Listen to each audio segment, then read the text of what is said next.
Hey everybody, we are back. It is the last day of the Master Your Metabolism 5-day challenge. How is it going for you? Were you able to keep up with it? Did you guys watch all the videos? Were you taking your Slim and Sassy and your Palm and supplements and all that? So just leave me a comment and let me know how it's going. I'm like, I want to be so loud during these videos. My husband is sleeping upstairs. He took a red eye in last night, and so I'm like, I don't want to wake him up. But naturally, I like to be super loud. So anyway, so today I have 2 recipes for you. The first one is freezer fudge. Okay, so I'm going to go right into it, and then I actually have a few stories about it because this is one that I used to make a long time ago, back in the day when I was a new mom. So I actually already melted the coconut oil, so it calls for 1 cup of, sorry, I'm getting tons of text, 1 cup of melted coconut oil. The recipe says microwave. I do not believe in the microwave. I don't think anyone should be using them, not even for your water. Do your research, but I just use it in my stovetop. We have never used a microwave since being married. It's been 15 years. My parents stopped using a microwave probably at least 5 years before I got married, so you don't need one. But anyway, that's a whole nother thing. So it calls for 1 cup of coconut oil. Let me see here. Okay, and I'm following along on this recipe right here, okay? 1/4 cup organic unsweetened cocoa powder. So I already have that in here, so I'm just gonna put that in. I try to pre-mix everything so it's easier for our videos. Oh, and this is how it's gonna look. So I'm excited about that. Oh, the texts are going off like crazy. Okay, the next thing is 8 to 10 drops liquid stevia. Okay, so the other videos I was showing you my powdered stevia, but this is the liquid stevia that I like to use. Hi, Amy. I actually put the link on this, that I buy this on Amazon, but it's the Sweet Leaf, Sweet Drops, Sweetener, Natural Stevia. And I made this last night. As you can see, I always like to show the finished product, and we're getting ready for Valentine's, as you can tell. But it says 8 to 10 drops. All my kids agreed that it wasn't sweet enough. So 1, 2, 3, 4, 5, 6, 7, 8, 9, 10, 11, 12. That was probably a little bit more than 12, but that's okay because they all said they couldn't taste any sweetness. So it just depends if you like things sweeter or less sweet. This recipe you could totally change, and I actually have a few other variations that I'm going to share with you guys.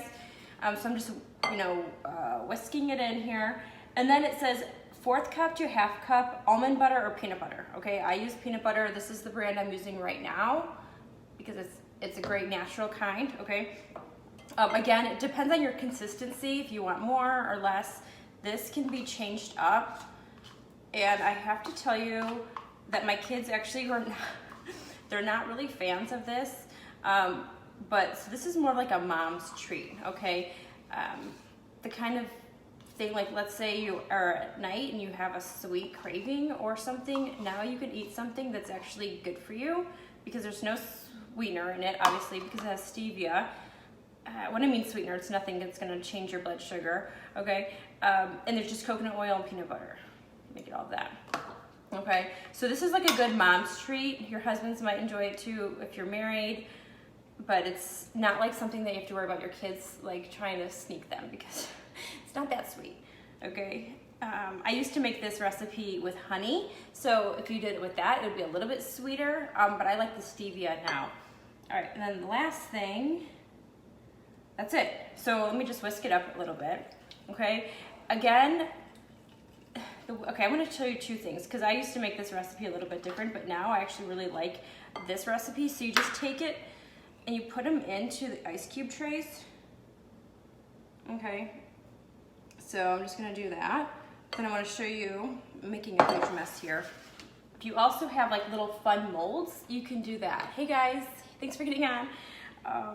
So like this is, oh, I'm seriously, I know there's a better way to do this, but I'm trying to do it quick because I'm on video. But these are Star Wars ones, so, oh my gosh, you guys, I'm like seriously making the biggest mess. My kids might enjoy them if they were shaped like a Star Wars.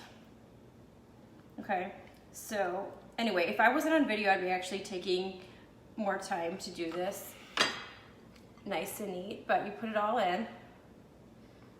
Okay, you're gonna put these in your freezer for 20 minutes just to get them, let me use the rest of it, just to get them like hard. And then you're gonna take them out of the container. Okay, if you wanna salt it, my kids don't like when I salt anything like on top, so I won't salt theirs. This is like seriously so messy, I can't even believe it. But, okay, so you put it in your freezer for 20 minutes. This one actually has a top in it, so I don't have to even worry about it spilling over. I like the ice cubes trays that have tops. Okay. I like to do this with my leftover coffee too. I put them in here and then I'll make like my smoothie with coffee. Anyway, so now it's in here, 20 minutes in your freezer, and then take it out and then put them into like a bag or some other like kind of container. So I think it's easier to get out when it's like only 20 minutes versus longer. And these I'll just put like on a plate and put them in for 20 minutes, okay? So that's it. Then this is how it looks when you take it out. And my daughter did it for me last night because I was at a basketball game. And then you have them and you can just like thaw them out a little bit before you eat them, because obviously you don't want to eat them when they're frozen. And then they're perfect. So obviously the thicker that you make it, the thicker the chocolate's gonna be, the thinner it's gonna be. So this recipe, so I actually personally like these, okay? And I haven't made these in a long time, and so just because I kind of forgot about them, but I want to tell you a few things. So this brought back like all of these memories for me, and I'll tell you why. But this recipe, to give credit to whose recipe this one is, this is Kelly Levicki. I don't know how to say her last name, but she's the girl who wrote Body Love. Okay, so that's a really awesome book. I heard of her from the Rachel Hollis podcast. She had her on and she interviewed her, and she has a great story. And then I checked her book out at the library, and she has like all these amazing recipes. And the reason I got it was because Rachel Hollis uses her smoothie recipe. And so that's the recipe, like the smoothie recipe that she drinks every morning. So if you want to know what Rachel Hollis drinks, get this book, Body Love, and the recipes are in there. But so when we're making this, like again, all these recipes came, or all these memories came to my mind, because this is literally what I used to make when I first got married. But I did it with honey, and instead we did it with, you put it lined in a tray with parchment paper, and then you put it in the freezer, and then you would cut it into your own squares. So you can do it that way. I feel like the cube idea is genius because they're like already done, it's perfect. No mess minus me. I would have poured into a better pour, or like a little funnel or something. So I was texting my mom, and I'm like, where was that recipe? Because I was looking through a couple of my books, my old cookbooks that I used to use, and I couldn't find it, but I did find it, and I'll share it with you guys. I want to show you guys some of my old favorite cookbooks. All right, hey guys, because if you guys don't know, and I'll just tell you guys like a little story, because I feel like our family was always the weird family when I was growing up, but now we're actually just super cool because everything we are doing is now in style. But this book is one of my favorite books, and I used this when I first got married. It's by Sally Fallon, Nourishing Traditions. It's pretty much the diet cookbook that like dietitians hate, because it's pretty much against everything that they say, especially when I bought this book. This was like 15 years ago I was reading this book. I was the girl, I was like, how old was I when I got married? I think I was 19 when I got married, okay, and I was like probably the only 19-year-old that is literally grinding my own grain, making my own bread, making my own homemade kefir, homemade kombucha tea with the mushrooms, and we were, again, anti-microwave. We were doing all of the weird things that people, like, now it's cool to do those things, but back then it was not cool. And I'm the oldest of 12 kids in my family, and my mom is not the oldest, but like the 5th oldest in her family of 12 kids.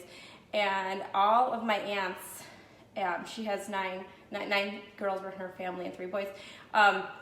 They were all like into health, but like the anti of everything else that people were saying. So we were doing all these things back in the day when it was not cool.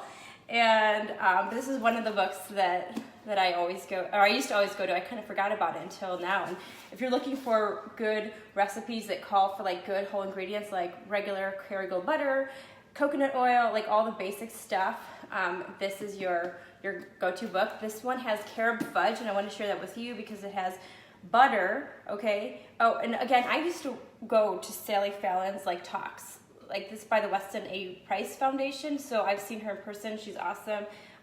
Very much way ahead of the times as far as health and the health industry and where it's going. It has 1 cup of raw honey, 1 cup of carob powder, vanilla extract, 1 teaspoon, 2 teaspoons of chocolate extract, and then a half a teaspoon of sea salt, and that you do in a food processor. So it's a little bit different. You put it in a refrigerator. So this is a little bit different. That's carob fudge.